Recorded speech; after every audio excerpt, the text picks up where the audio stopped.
Alang umaga po muli sa inyo pong lahat. Good morning po church. Good morning po sa lahat po ng mga sumusubaybay po sa amin magmula po dyan sa ating Facebook Live. Isang mapagpalang umaga po muli sa inyo pong lahat at welcome sa paborito nyo pong programang Impormasyong Pangkalusugan, our very own health program ng CBBC CSI. Maulang umaga po muli sa inyo pong lahat at nawa kayo po ay nasa maayos na kalagayan.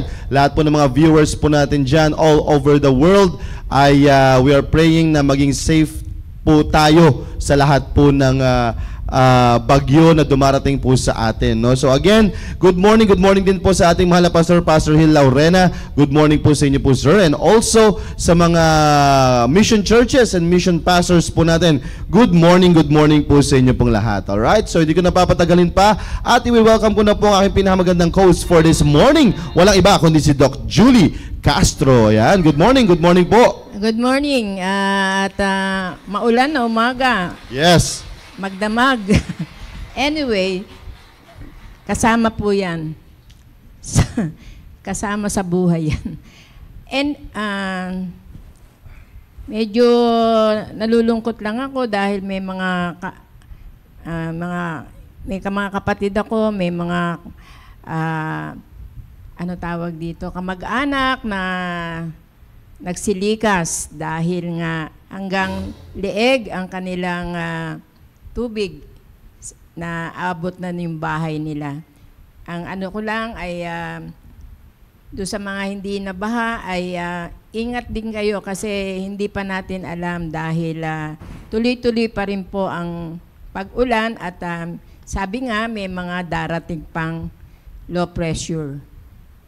2 yata.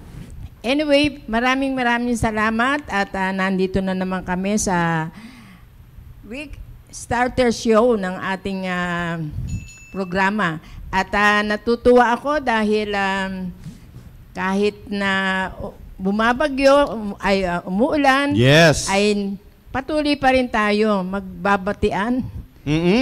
Babatiin ko lang ng masayang umaga at maligayang kaarawan kay Ma'am Joanne Taganile. Hello po, Ma'am Joanne Taganile. Happy birthday po, Ma'am Joanne Taganile. Sa lahat po ng mga nagse-celebrate ang birthday ngayon, happy birthday. Ang dami ng may birthday ng July. Kaya happy birthday po sa inyo pong lahat, no? Kay Sir Maki. Kahapon, belated happy birthday, Sir Maki. Kay Ma'am Grace. Sino pa ba? Ma'am Marie Chris. Yan, sino pa? Marami pa kahapon na nag-celebrate Agpoon. Wow, happy birthday po sa inyo pong lahat, no? Kanadagdagan na naman ng taon ang inyo pong buhay, naway gamitin pa kayo ng Panginoon mightily sa dakilang gawain niya, no? Kaya kay Cassidy din, belated happy birthday kay Cassidy. Yan, nag-celebrate siya ng birthday. Alright, and marami pa upcoming this July, no? Ano kayo meron sa July? But napakaraming may birthday niyan. Let's go back nga pag 9 months before July.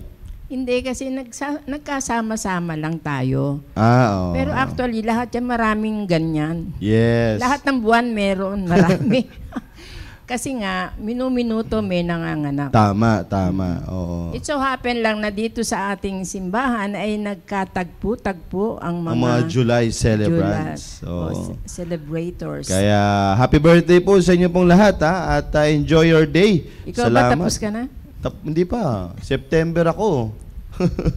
September ako, oo. Parang marami rin kayong September. Marami rin kami September. Kaya, hello po sa inyo pong lahat, no? Kaya, kayo mga kapatid, bagamat ang panahon ay hindi maganda, tuloy-tuloy talaga ang ulan sa mga saang anggulo ng ating bansa ngayon ay talagang binabaha, lalo na sa Metro Manila. Di na kumbaga, di na nakakagulat yan na ang Metro Manila ay binabaha. Talagang binabaha dyan. Basta umapaw ang mga dam. Oo. For sure yan, Kaya dapat ay tayong mga merong wisdom ng Diyos ay hindi na dapat tayo nagugulat dyan. Kumbaga, pag rainy season, dapat handa ka na. Lalo na kung ikaw ay nakatira sa mga bahaing lugar. Dapat meron ka ng plan B or exit talaga lagi para sa family mo. Ganun lagi, hindi pwedeng walang exit eh. Saka pagka pinamumove na kayo, ano tawag doon? Alis na. Pinapa-evacuate na. Evacuate na kayo. Alis na rin po kayo kasi Oo. alam naman ng kung lalo na yung may mga warning signs, Oo. diba? Kaya wag na tayong magmatigas, wag na tayong sumunod na lang po tayo kasi magiging maganda rin para sa atin 'yon. Totoo yan. Kaya minsan kapag hindi rin kayo nagpa-rescue, may hirapan din yung magre-rescue. Di ba? So mga kapatid, ano lang yan, makinig kayo sa tamang authority po. Kasi may mga yan, may mga warning signs silang tinitignan dyan, mga levels ng tubig, at sila rin po yung talagang nakakaalam niyan, unat sa pool. Kaya kung sila man ay nagpapalikas na, lumikas na. Kaysa naman huli na po ang lahat bago kayo lumikas. Sa kaalaman ng marami, wala pong pasok ang mga estudyante. Oo, tama. Baka ang inyong mga anak ay nagsipasok. Pero sabi doon sa Baguio, ang aking mga apo ay pumapasok sila kasi hindi sila ganun Kaapektado. Umuulan but hindi, wala yung mga warning signs na ganyan. Yeah. Dito kasi sa atin talagang bahain. Nasa Metro Manila kasi ang bahain po kasi talaga ang Quezon City. Mga yan mga nasa ibabang lugar po yan. Oo, kaya kung kayo man ay nandyan sa ganyang klaseng lugar, sabi ko nga, talagang dapat meron ka ng kapote. Meron kang hindi ka bibili kung kailan lang uulan. Kaya nga 'di ba sinasabi ng ating mahal na pastor, kapag rainy season, ilalabas mo na yung rainy season mong damit. Oo, yan din yung mga jacket, yan na yung mga So, yan mga kapatid, SOP yan. Sa ating sa Pilipinas naman, dalawa lang naman ang panahon sa atin eh. Mainit saka mainit, hindi. Mainit saka tag-ulan. Wala naman tayong So, yan, sabi ni Sir Tito Hermida dito. Shoutout pala kay Sir Tito, ha. Huwag po lulusong sa baha. Pag may sugat ang paa, ingat po. Yun talaga. Yan din ang instruction ng ating mahal na pastor kagabi para po sa mga full-time na lalabas po ngayon since walang pasok. So, ang gawain ng Panginoon, di naman natitigil po yan, no? Kaya sabi ni Sir Tito Hermida ay huwag lulusong. Sabi ni Pastor yan kagabi. Yan, kasi na-discuss yan ni Doc Eugene, 'di ba? Last time, ang leptospirosis ay talagang talamak po 'yan. Kahit na yung simpleng alipunga or simpleng tawag nito, nag-manicure ka or pedicure, talagang kinutkot yung balat mo na yan. So mag-ingat po tayo. Yan. So kung meron kayong mga katanungan, yes daw. Tatawa lang ako kasi naka-boots ba? Nakabota. Nakabota ang lola dahil mahirap na. Ang kinakatakot ko, yung madulas ka pagka ikaw ay totoo yan. Nadulas ka talaga. Kasi yung simento o pagdaan ng daan ng ulan, dumudulas. Yan, totoo yan. Kaya pag lalong laging nababasa, ayan na yung lumot, dumaano na yan. Ang bilis. Namumuo na yan. Kaya mag-ingat kayo, na mga senior citizen, huwag kayong labas ng labas, ha? Lalo na sa mga hagdan na yan. Hirap na mga kapatid. Hirap, madulas, ma-fracture, hanggat kaya ay magkaroon kayo ng aalalay sa inyo pagbababa kayo ng hagdan, bababa kayo ng sasakyan. So doble ingat po tayo mga kapatid. Yan, prone yan sa mga ganyan, no. Yan, sabi ni Sir Tito, kaya love kita. Pambira eh. Pala kung gusto niyo pong bumili ng napakasarap na ang tawag nito, hopya, mainit-init pa, kay Sir Tito Hermida. Hanapin niyo lang po yan. Kilala niyo po yan, may kilala niyo po yan. Kung hindi niyo po siya kilala, hanapin niyo po siya kay sinong area leader nito, ma'am? Sub-leader Vince Aldrin Yu. Ayan, or si Sir Maki. Yan. Sigurado ko po sa inyo ay ituturo po nila kayo kay Sir Tito Hermida. Binigyan niya ako eh. Na naman, yung binigyan ka Maraming naman. salamat at Hanggang ngayon po may kinakain pa. Ay. Yun ang kinaganda doon. Umulan at bumagyo, bumagyo man, meron tayong hopya. Yun. Ma'am Nits Bupe. Ayan, nag-birthday din to si Ma'am Nits. Alam ko, July din to si Ma'am Nits eh. Happy Oo. birthday, ma'am. Hello po, Ma'am Belated. Normie Barugis and also kay Ma'am Beth Berzuela. Good morning. Good morning po sa inyo pong lahat. Good point, sir. Huwag lalabas ang mga senior katulad ko. O yan, sabi ko sa iyo eh. Sino nagsabi? Si Sir Tito. Huwag daw lalabas ang mga senior katulad niya. Okay. Senior citizen na pala to, Sir Tito. Parang ano lang eh, parang 35 lang eh. No. Si Sir Tito. Kung wag lang lalakad. Oo, wag lang lalakad. Okay yan lumakad. Kasi nagbibisikleta Oo, tindi yan eh. talaga, Sir Tito. Ayan. Wag lang titignan lang din sa buhok. Yun lang. Doon na nagiging senior citizen. Yan. Nits Bupe. Hello po. Yan. Thank you daw. Sabi niya, thank you po, Sir Con. Yan. Happy birthday. Belated happy birthday, Ma'am Nits, ha. Ayan. Alam po, nag-celebrate to si Ma'am Nits ng birthday. So, kung meron kayong mga katanungan, mga kapatid, no? Ka-area mo ba yan? Hindi po, kila ano to eh, kila Sir South Border. Alam ko South Border po siya, ma'am. Kung meron po kayong mga katanungan, mga kapatid, sa patungkol po dyan sa inyo pong mga lugar, kung kayo man ay binabahana, kung gusto nyong humingi ng rescue, mga kapatid, or kung ano mang mga katanungan ninyo, anong gagawin ninyo, hindi kayo makalabas, alright, sige, comment nyo lang dyan sa ating comment section box. Ayan, para at least ay malaman po namin kung ano na pong sitwasyon or kalagayan ng inyo pong bahay. Oo. Paano kung wala silang pagkain? Yun lang. Bibigyan mo? Oo naman. yan ang impormasyong pangkalusugan. Oo, susuungin yan ni Brother Jiro. Oo. Yung mga si Brother Jiro talagang lumalango ito dati sa bahay. Shout out kay Angeline Tamargo de Guzman. Ayan. Shout out sa inyo. Saan yan? Saan area yan? Area ko yan, ma'am. Sa area namin okay. yan. Oo. Si Angeline, nanonood siya ngayon. Sigurado, doon sa, isa ito sa mga taga-Creekville, ma'am. Okay. Oo. Nako, kamusta dyan? Kamusta sa inyo, ma'am Angeline?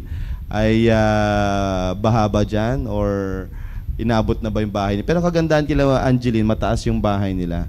Pero doon sa baba, yun talaga. Hindi na sila makakababa. Oo, hindi na nga lang sila makakababa. Kaya, kamusta dyan? Binabahan na ba kayo? Kaya nagtanong ako sa aking area kanina umaga kung kamusta na sila. Kasi walang humpay eh. Oo. Tsaka i-ano na natin na take na yung opportunity na makapagsulat kayo dyan o makapag-comment kayo kung ano ang kailangan ninyo. Yun. Tulong. Tama, tulong. Kasi Kaya, alam natin ng panahon ngayon. Matindi ang panahon ngayon, mga kapatid. Ang alam ko, ito na yata yung bagyong Dante. Oo. Kasi wala na si wala na si sino ba yan? Si Krising. Oo. Pero parang narinig ko kanina, kailangan mamuo muna yung low buo, pressure. bago siya maging bagyo. Oo. Siya na ang magiging si Dante. Ayan, alright. Sige, si Carabels lang po kahit malamig. Ha? Okay, sige. So, Carabels lang daw. Ayan, malamig daw ang panahon. Shoutout muna natin lahat mga nanonood sa atin dyan. Ayan, si Ma'am Juanita Aquario. Gandang, sabi niya? Gandang tanghali, Sir Conrad, Ma'am Julie. At, ayan. And also kay Ma'am Mary Jean Brusola. Good morning, Ma'am Julie. At Sir Conrad, keep safe everyone. Ayan, si Angeline, si Ma'am Nits Bufe, si Sir Tito, Sir Cesar Dejos. Nanonood na naman si Sir Cesar Dejos. Wala gano'n sigurong kliyente doon sa opisina niya. Alam ko wala nang pasok Ay, hindi. Private kasi ito si Sir Cesar. Kahit public, alam ko walang pasok Ang public, wala rin. Kasi grabe po ang baha, lalo na sa NLEX. Grabe, wala na. Di na nga daw nagpapapasok sa NLEX So, ewan ko lang kung ano ng kalagayan ngayon. Hello po kay Ma'am Normie Barugis at also kay, sino pa ba yung mga nandyan?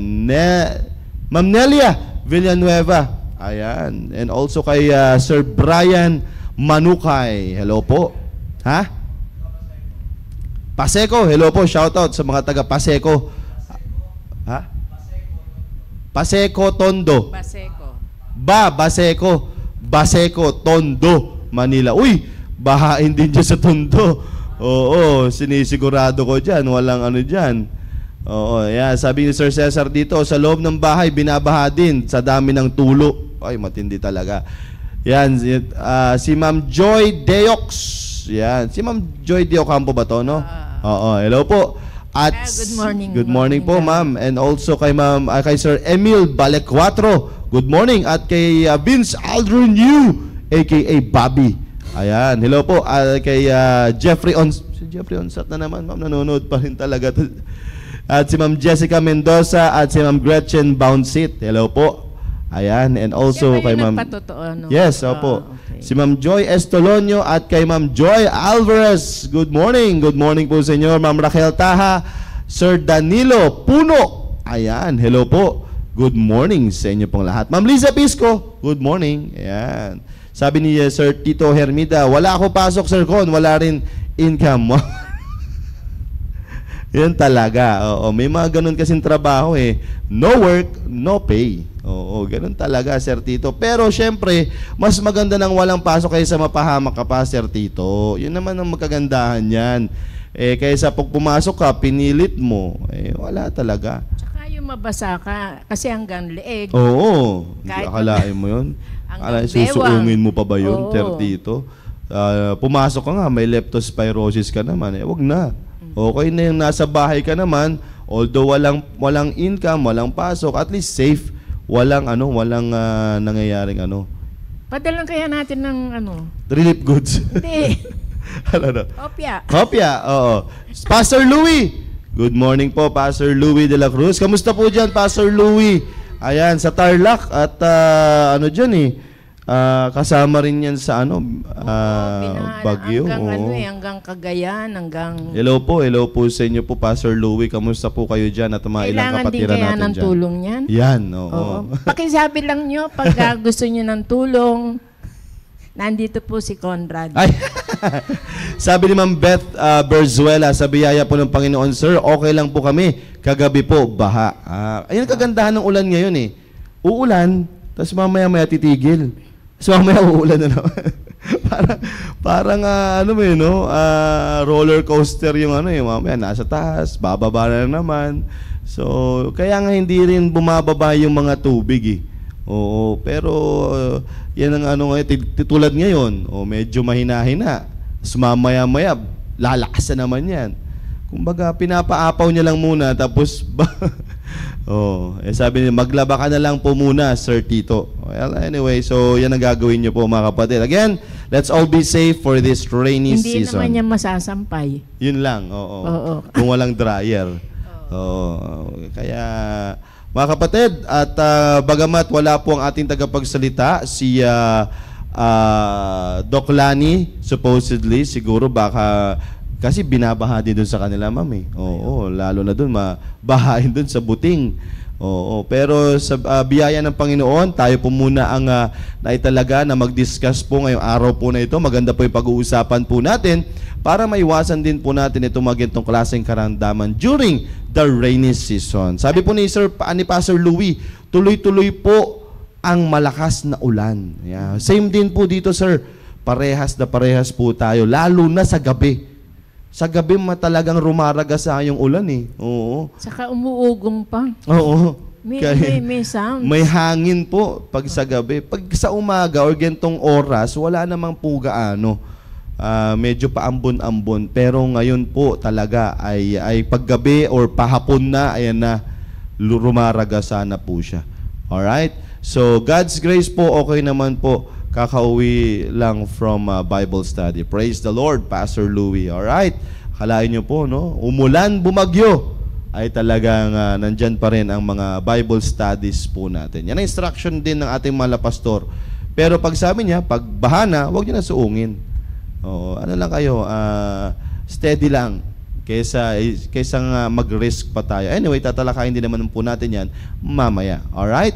So, prayerfully, ay maging blessing po itong topic po natin patungkol sa common infection or skin infection during rainy season. Ayan, mga kapatid, napakadami po kasi nito.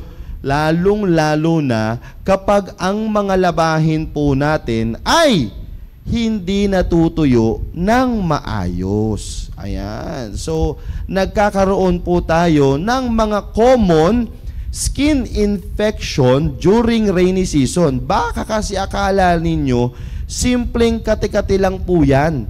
Ang mga skin infection po na ito na babanggitin ko, mga kapatid, ay contagious po ito. At ang masaklap po nito, mga kapatid, ay ito po ay nakakahawa po. Baka akala nyo lang po kasi simpleng kati-kati lang siya. So, magugulat ka, yung anak mo or yung asawa mo or yung mga kasama mo sa bahay ay meron na ring ganitong infection. So, yun po yung dapat nating malaman. Kaya ako naidala itong topic na ito kasi during the rainy season, tulad nga ng sabi ko kanina, nabanggit yung paglalaba ay hindi na natutuyo ng maayos. So, saan nyo lang madalas pinapatuyo? Sa mga electric fan, saan pa? Sa mga, kung saan-saan man, no, na pwede papagtuyuan. Tapos, minsan, kahit medyo basa, isusuot na. Kasi wala na eh. Wala nang maisuot. So, yan po ang isa sa mga kadahilanan kung bakit tayo nagkakaroon ng skin infection during this rainy season. Alright? So, yan po yung akin tatalakayin po sa inyo. Meron po tayong dalawang common infection or skin infection na nangyayari sa ating pangangatawan during this rainy season. Alright? Unahin ko po yung napakasikat na ringworm. Or, mas kilala po sa ating buni. Ayan. Alright? So, napakakati po nito, mga kapatid. As in, makati po ito. Alright? So, nakikita nyo po yung picture. Kaya po siya ringworm sa kadahilanan, yung napapalibutan po niya, yan po dyan po naninirahan yung fungi. Alright? So, ganyan po yan. And then yung nasa loob niyan, yan yung nandiyan yung parang naglalangib. Yung kulay puti, nagpuputi-puti. Scaly.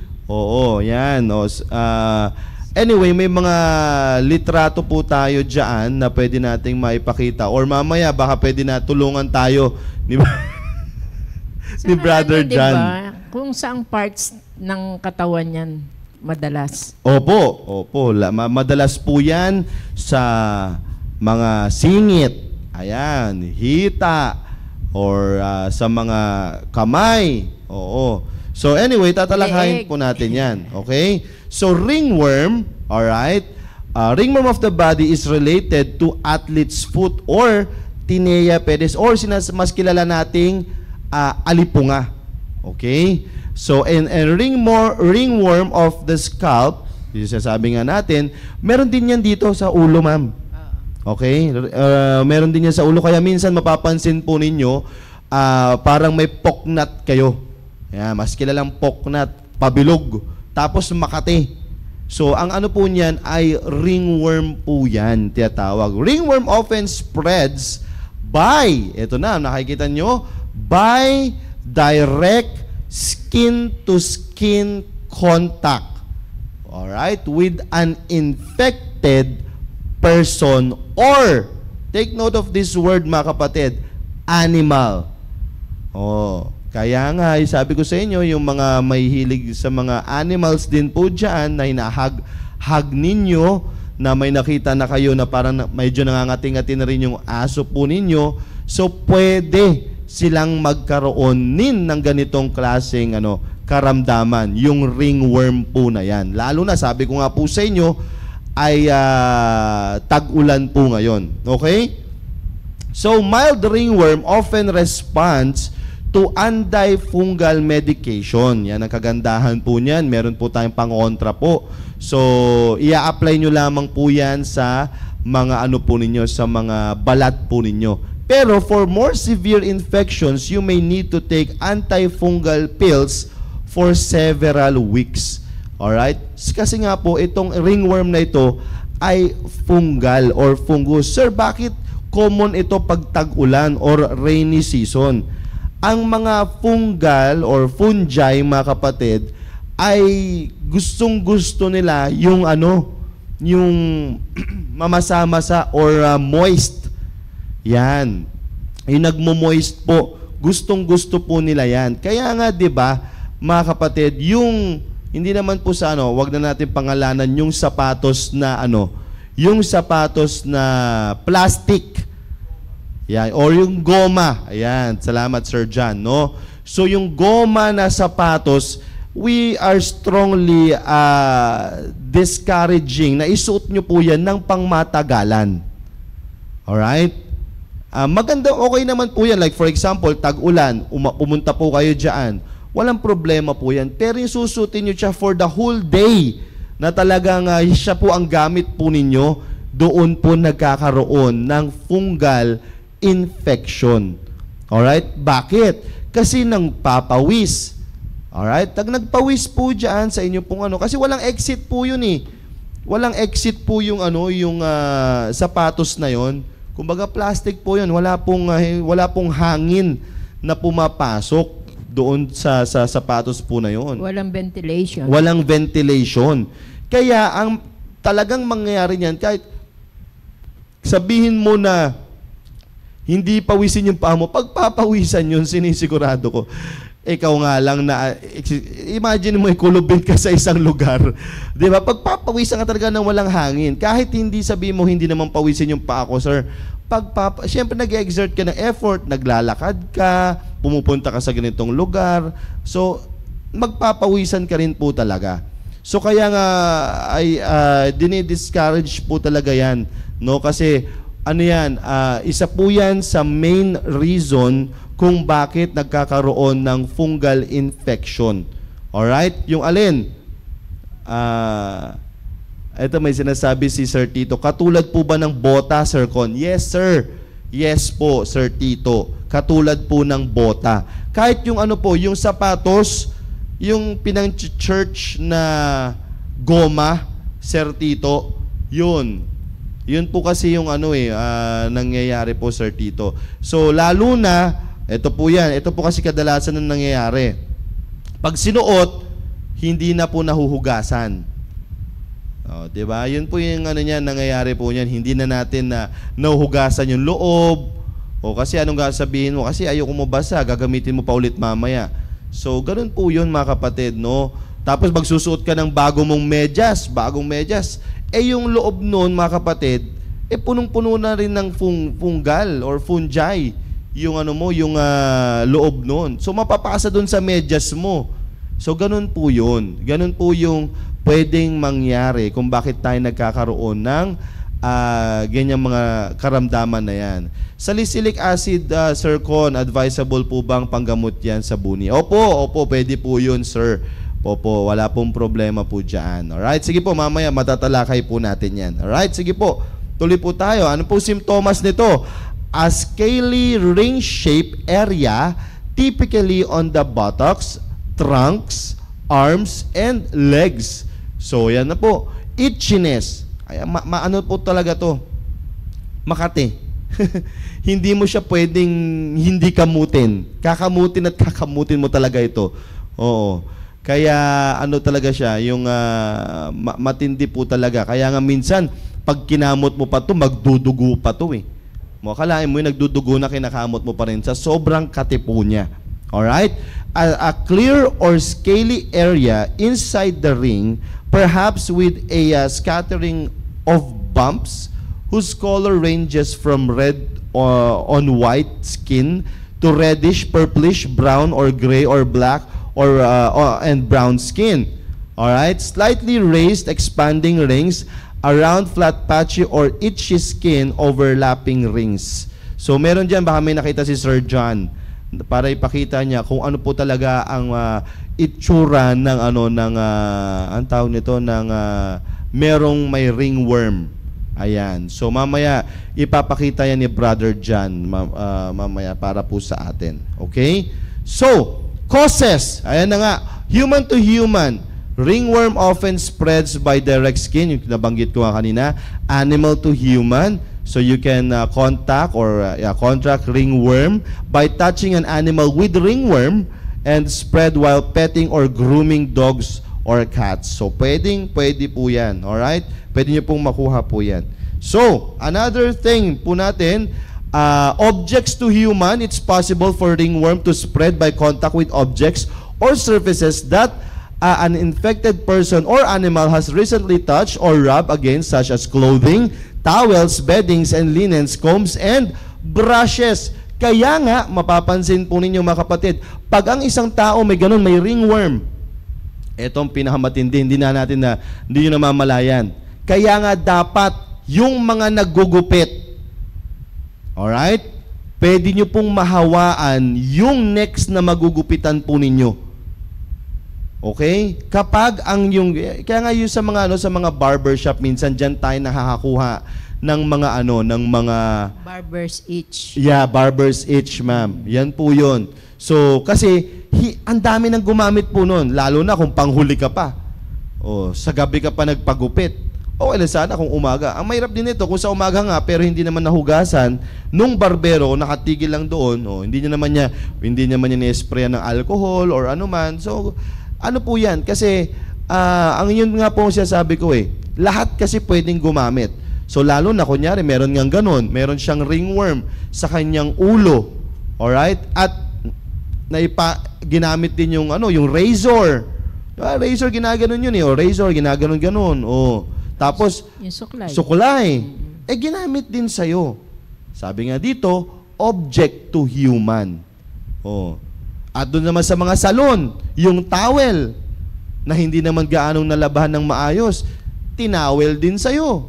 So, parehas din, mga kapatid. No? So, yan po yung isa sa mga dapat po nating bantayan, mga kapatid. No? Na alin, pwede kayong mahawa. Yan. So, kaya nga, mas maganda ay kung magpapagupit po kayo, ay doon na sa kakilala nyo talagang barbero. Oo, yung kakilala nyo po talaga. Ayan. So, soil to human. In rare cases, ringworm can be spread to humans by contact with infected soil. Ayan na yan po. Sa mga lupa, pwede rin po yan. Alright? So, yan po, mga ano po ito. Kaya nga, pag yung towel, isa lang po kayo ng towel sa loob ng tahanan. Naku, kapag meron pong buni yung isa, mahahawa nyo rin po yun. Alright? So, I hope maano po ito, maliwanag po ito, mga kapatid. No? Kaya nga, kung meron po kayong buni, hindi nyo po pwedeng ibigay yung towel or ipahiram yung towel po ninyo sa asawa po ninyo. Or kung kanino man, sa anak po ninyo. So, may tendency na maipasa po yan sa inyo pong mga anak or sa inyo pong mga kasambahay po. Pag-iisa lang po ang towel. Kaya nga, mga kapatid, hindi talaga advisable na naghihiraman ng damit. O, kunyari, ito, pairam muna ng white t-shirt, panloob. O, pinagpawisan. O, yun nga, sabi ko sa inyo, may ganyan siyang kati-kati, hindi mo naman alam. Nasa loob yan, nasa katawan niya yan, may ganyan na pala siya. Nahiram mo ngayon. O, yung panloob or yung damit niya, sinuot mo. O, ayun na, object to human. Yan po yung sinasabi ko po sa inyo na pwedeng maipasa at magugulat ka na lang, ba't ka nangangati, ganyan. So, ayan po yan, buni. Yan po yung mas kilala. Ano na po yan? Sa athlete's foot na po yan, Sir John. Ayan. Ayan, ako, napaka-creamy niya, no? Ayan. Yummy. Yan. Oo. Pag may ganyan po kayo, wag po kayong lulusong sa baha. Wag. It's a big no-no, mga kapatid, kapag meron po kayong ganyan sa inyo pong mga paa. Okay? So, yan po yan. Ano po yung mga remedies po natin? So, isa sa mga prevention po natin, educate yourself and others. Beware of the risk of ringworm from infected people or pets. O, tell your children about ringworm. Ayan, maganda po ito. Sabihin niyo po, lalo na po yung mga bata na merong ganyan, I-educate nyo po sila para hindi po sila makahawa. Keep clean, wash your hands often, and keep shared areas or especially in schools, child. So, yan po yung mga dapat po natin gawin. Okay? At meron tayong mga ano dyan. Ayan, sabi nga dyan, stay cool and dry. Don't wear thick clothing for long periods of time in warm, humid weather. Avoid excessive sweating. Ayan, yung sinasabi ko po sa inyo mga kapatid kanina, na wag po kayong, yun nga, sabi ko, yung stay cool and dry, yung sapatos na na goma. Pag lagi nyo nisuot yung bota. At kung yun, ito rin po yan, pag wala kayong palitan na sapatos. Yung nabasang sapatos, same ulit, nagagamitin nyo ulit mamaya. Ganun na ganun pa rin po yun. Ganun pa rin. Kaya nga minsan, bakit minsan sa sinasabi niyo hindi nawawala yung pangangati ng paa ko? Andun pa rin siya. Kala nyo simpleng pangangati lang po yun, pero yun pala ay fungal infection na pala yun. Kaya hindi siya nawawala kasi hindi nalilinis, hindi natatanggal. So, kaya dapat maya't maya, ang mga sapatos din po natin ay nililinis din po natin. Pinupunasan, ine-sprayan ng alcohol, or kung ano man, disinfectant, pwede nyo pong gawin yan. May mga disinfectant po na sa paa. Alright? So, pwede po yan. Kung ang paa po, kung pawisin po kayo, meron pong mga, powder? Foot powder. Pwede po kayong gumamit po noon. Foot powder, kung pawisin po kayo. Kaya avoid excessive sweating. Alright? Avoid infected animals. Sinabanggit ko na po kanina. And sabi nga dito, don't share personal items. Yan. Don't let others use your clothing. Wala naman siguro naghihiraman dito ng panloob. No? Wala naman siguro, mga kapatid. Kinukuha lang. Kinukuha lang. Oo, may nangunguha. Oo. It's up to him. Pag yun na nangyari, ano mo na lang, sana hindi ka magkaroon ng buni. Pag kinuha niya, huwag ka sana magkaroon ng buni. Hair brushes, sports gear. Ito po kasi madalas, sports gear. Yung ang tawag nito, Doc, yung ankle support or yung knee support. Minsan hinihiram yan. Pairam mo na ng knee support mo. Or ganyan. Akala mo pinagpawisan niya na yun, tapos shoot mo lang na gano'n, di ba? So, ano po yan? Yan po yung madalas na hinihiram eh. Gloves! Di ba? Pag nagbaboxing, hiraman ng gloves, meron pala siyang pangangati sa kamay. Pwede yun mangyari, mga kapatid. So, don't borrow, don't share personal items para at least iwas po yan sa po ninyo. Kaya meron po tayong mga treatment po dyan, yung antifungal infection, or antifungal cream. Ang mga sikat dyan yung Trocid, ano pa yung isang ma'am na brand? Antifungal, nakilala ninyo. Canesten, Canesten cream, Trocid, yan, mga over-the-counter po yan. So, ipapahid nyo po yan sa affected area po pag nalinis nyo na po siya. Okay? So, ang pinakamagandang po niyan, after nyo pong ligo sa umaga, bago kayo pumasok, pahid. And then, pagka galing sa work ng gabi, alright, linis ulit, maglinis muna, maghugas, patuyuin, and then pahid ulit bago matulog. Alright? So, ang kagandahan po, pag meron po kayo antifungal, mas maganda kung naka-expose po siya, para mas mabilis po siyang matuyo. Okay? Sir, paano yun? Lalangawin. Sir, paano yun? Pag-aalis ako. Pag-aalis po kayo, protektahan nyo po siya. Siyempre naman, no? Lagyan nyo po siya ng dressing, lagyan nyo po siya ng gasa, lagyan nyo po siya ng kung ano man pwede, basta maprotektahan po siya. Alright? Pero pag nasa bahay lamang naman po kayo, kaya nga ang best time na healing po niyan, paggabi. Paggabi ang best healing po niyan. No, kasi wala naman na kayong gagawin, pwede niyo siyang expose. Kaya paggabi, wag niyo na siyang coveran. Wag niyo na siyang coveran. Alright, paggabi. Okay? So, ngayon, nagaling na, gumaling na po, wala nang pangangati wala nang pangangati. Alright? Lahat ng mga ginamit niyo po, as much as possible, palitan niyo na po yun. Like for example, yung medyas, magpalit na po talaga kayo ng medyas. Alright? As in, dapat bago na po lahat ng medyas po ninyo. Ay, grabe naman yun, sir, sayang. Ay, wala, mangyayari, babalik ulit po yun. Sooner or later, babalik po yun. Alright? Ganun po kasi yan. Kasi yung except na lang kung talagang ibababad mo sa kung ano mang yung medyas mo, babad mo sa kumukulong tubig or ano man. Ayan, pwede yun. Kasi minsan ang fungi hindi naman namamatay ng basta-basta lang. Ito ang fungi infection, mga kapatid, matindi po ito. Hindi po siya basta-basta namamatay lang ng ng basta nang na ipainit mo, ganyan, ibilad mo, hindi po. Ito po yung pinakamahirap patayin or ano ba ang tawag sa mga ganyan, ma'am? Organism, microbiome, o mga ganyan. O. Kaya nga pag nagkaroon ka ng fungal infection sa lungs, ay talagang matindi po yun. Oo. So ito po, mga kapatid, sabi ko nga, kaya nga much as possible, kung meron kayong ganito, magpalit na lang ng medyas. Magpalit na, o mapalit ng medyas, palit ng panloob, o yan. O yung mga tuwalya, ay as much as possible, hindi na yun ang gagamitin po ninyo. Yan, sabi nga po dito ni Ma'am Joy, Elica cream, ayan, masikat po yan.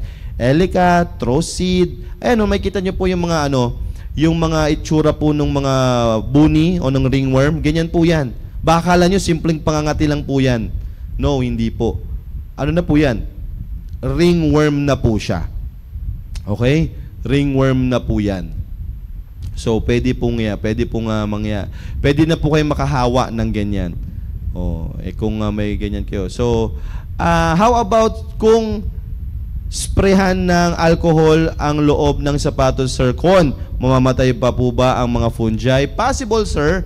Possible, yes. Pero meron talaga, sir, na pang-spray na pang fungi. May mga po talaga, like yung mga Lysol, ganyan, sir. Yan, meron pong mga certain na pang-spray talaga, pang patay ng fungi. Alright? Kaya nga, mas maganda, after nung yung linisin, ibilad nyo sa araw, tapos i-spray ng mga ganyan, maganda po yun. Kaya nga dapat, as much as possible, meron kayong pampalit. Pampalit na sapatos, hindi lang isa lang ang sapatos po ninyo. Dapat merong pampalit. Mga ganun po. Maganda rin po ba, Sir Con, sa kati-kati ang zinc oxide calamine? Di ko pa na yan, sir. Sa kati lang siya. Oo. Calamine lotion niya. Narinig ko yung calamine lotion sa kati-kati, pangangati.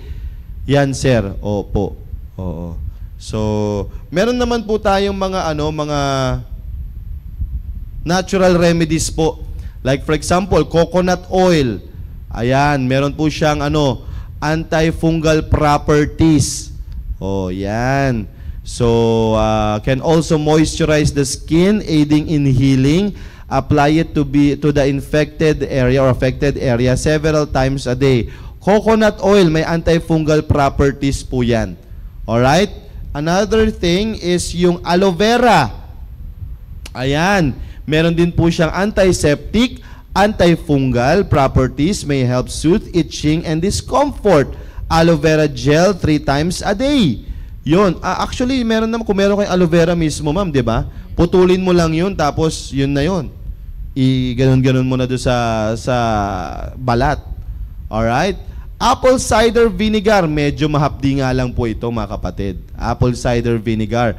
Meron pong antifungal properties po yan. So, kay cotton swab in apple cider vinegar and apply it to the ringworm several times a day. Yan. So, yan po yung mga pwede nyo pong gawin pag meron po kayong ringworm. Kung wala kayong pambili ng mga Troseed, Canesten, or ano ba yung sa kanina? Elica. Ito po. Aloe vera, apple cider, coconut oil, pwede po yung mga yan. Okay? Meron pang isa is yung tea tree oil at yung oregano oil. Ayan. Yung tea tree oil, antifungal, oregano oil, meron po yan, antifungal properties po yan. Kaya nga mapapansin po ninyo kung sino po nakakabili po dito ng Edhawa.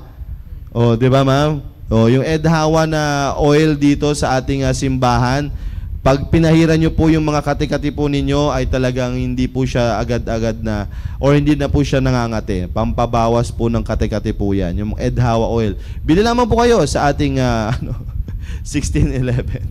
Meron po dyan. Hanapin nyo lang po si Ma'am Beng, Edhawa oil. Pwede po yan. Okay? So, dito muna natin ihinto yung ating discussion, Doc Julie, para po sa ating sa ating common skin diseases during the rainy season. So, yan po yung mga dapat po nating bantayan, mga kapatid, at para hindi maging paulit-ulit yung ating karamdaman. Kasi, sabi ko nga po, mga kapatid, pwedeng maulit yung ganitong klaseng karamdaman. Nawala na siya ngayon, na-heal nyo na siya ngayon, pwede siyang maulit-ulit. Kaya nga pabalik-balik yung pangangati. Oh, kasi bakit? Hindi natin talaga napupuksa yung punot dulo. Oh, kasi tulad niyan, nawala na yung kati-kati mo. Oh, ngayon, same ulit ng sapatos nang hindi mo man lang nilinisan, hindi mo na disinfect, same ulit ng medyas na hindi mo man disinfect, wala pa ring mangyayari. Babalik at babalik pa rin. Kaya again, ugaliing maging malinis po ang ating ang ating mga sapatos, ang ating pangangatawan. Okay? Kasi nga ang fungi ay gustong-gusto niya yung malamig na lugar. Ayan, malamig na lugar tapos mamasa-masang lugar. Oh, yan ang gusto niya. Diyan siya namumuo. Oh. Kaya nga mga kapatid, like for example, yung mga pantalon or mga na hindi nalalabhan, tas pinagpawisan, tas susut mo ulit. Yan, dyan talaga nagkakaroon. Diyan namumuo ang fungi. Okay? So, warning po yan para po sa atin during the rainy season. Kasi during the rainy season, talamak ang fungal infection. Okay? So, I hope maliwanag po yung aking na-discuss para po sa inyo. Salamat sa mga nagtanong at nawa ay naabot din po ang inyo pong pangangailangan sa araw po na ito. Okay? So, again, maraming salamat sa mga nagsubaybay po sa atin at salamat sa mga nag-participate dyan sa ating comment section box. Doc Julie, baka may gusto ka muna sabihin sa ating mga live viewers bago tayo magtapos. Maraming salamat muli, Sir Con. Napakagandang topic. Pangkaraniwan. Yes, tama po yan. At yung iba tinatago lang, pero mapapansin mo, iba yung kate. Anyway, yun lang. Ang gusto rin namin iparating sa inyo na maging malinis tayo sa lahat ng area ng ating katawan, lahat ng ginagamit natin, kailangan malinis. At natin na huwag tayong paulit-ulit na lalo na nabasa ng ulan, dumikit na dun yung mga mikrobyo, kailangan laban na kagad ay pa rin natin yung cleanliness. Yes, para tama yan. Iwas tayo dito sa mga ganyang sakit. Kaya maganda dahil na-remind tayo. Lalo na, sa totoo lang yung palagi tayong nasa baha, pag napunta na tayo doon sa tuyong lugar, maghugas na tayo agad, linisin na natin. Tama. Kasi pagka natuyo na naman yan at doon na magpo-form na yung mga sakit na yan, yung mga buni-buni na yan. Kaya, yun lang at maraming salamat at meron na naman tayong dagdag kaalaman. Amen. At magkita-kita na lang tayo sa Thursday. All right. So again, maraming salamat, Doc Julie. At again, mga kapatid, maganda yung sinabi ni Doc Julie. Pagdating ng bahay po ninyo, alright, kayo na mga nagagaling sa soul winning, ayan, at nanggagaling sa trabaho buong araw, alright, huwag kayong matakot na maghugas ng paa. Yan. Huwag kayong matakot, mga kapatid. Yan sabi nila, baka ugatin yung paa ko, mga ganyan. baka pasmahin yung paa ko, or baka kung ano man mangyari. Nako kapatid, mas maigi maghugas ka ng paa. Ayan. Kasi akalain mo, tinatapak mo yan. Dami. Kung lumusong ka pa ng baha. Actually, na lang huwag katamaran. Yun, oo. Kasi minsan nakala lang natin napunasan na, pero hindi natin nahugasan. Kasi nga tinatamad na tayo maghugas. Yeah. Kaya, yon ang isang huwag katamaran ang paglilinis. Tama yun, Doc Julie. Kaya nga mga kapatid, pag ganoon, yan ang paalala po namin, no? Kaya pag kayo lumusong sa baha, pagdating ninyo sa bahay, ay talagang maglinis ng paa agad. Linis. Meron namang mga antibacterial na antifungal na mga ang tawag nito na mga sabon. Meron po niyan nabibili. So, kung hindi man kayo makakapasok muna ng bahay, kaya nga mas maganda kung sa labas pa lang Sa labas pa lang ng bahay ninyo, meron nang nakaabang doon na gripo or isang balding tubig bago kayo pumasok. Na kayo, hugas na agad. Yung tulad nung pandemic time. Yes, totoo po yan. Hugasan nyo na po agad yan. No? Huwag nyo na pong Kaya kung ang sapatos nyo man ay nailuso nyo ng baha, ngayon, bukas huwag nyo na po munang gamitin. Huwag nyo naman, kasi wala na naman. Yun na naman gagamitin ninyo. So, or kung plastic man yun, hugasan, patuyuin ng maigi, sprayan ng alcohol. Para hindi kayo magkaroon ng ganyang klaseng simpleng paalala po 'yan para po sa inyo na minsan nakakaligtaan na po natin. So I hope maliwanag po 'yan, no, mga kapatid. Again, huwag kayong matatakot na maghugas ng paa kapag kayo ay galing sa labas, no? Wala pong problema 'yan. Wala pong nakukuhang karamdaman kapag kayo po ay naghugas ng paa. Mas maganda nga yun, malinis. Nagiging malinis po tayo sa ating pangangatawan. Okay? So again, sa mga soul winners po natin dyan, galing kayong area, alright, nagbota kayo, o kahit hindi man pinasukan yan, maghugas pa rin ng paa. Bakit? Pinagpawisan yung paa Pinagpawisan po yung paa po natin. So, maghugas pa rin po tayo. Alright? So again, maraming salamat po mga kapatid for being with us this day. Again, sa lahat po naman nag-celebrate ng birthday po dyan, happy birthday po. Alright? So mamaya, ere na po yung The Baptist Lunch. Mag-tune in po kayo dyan. Maganda po yung mga pinag-uusapan po dyan ng ating mga tagapagsalita. Kaya mas maganda ang isang pamilya ay matuto po dyan sa ating programang The Baptist Lunch. Kaya, wag po kayong aalis dyan. Susunod na po ang The Baptist Lunch. Again, have a great day and have a blessed day to you all.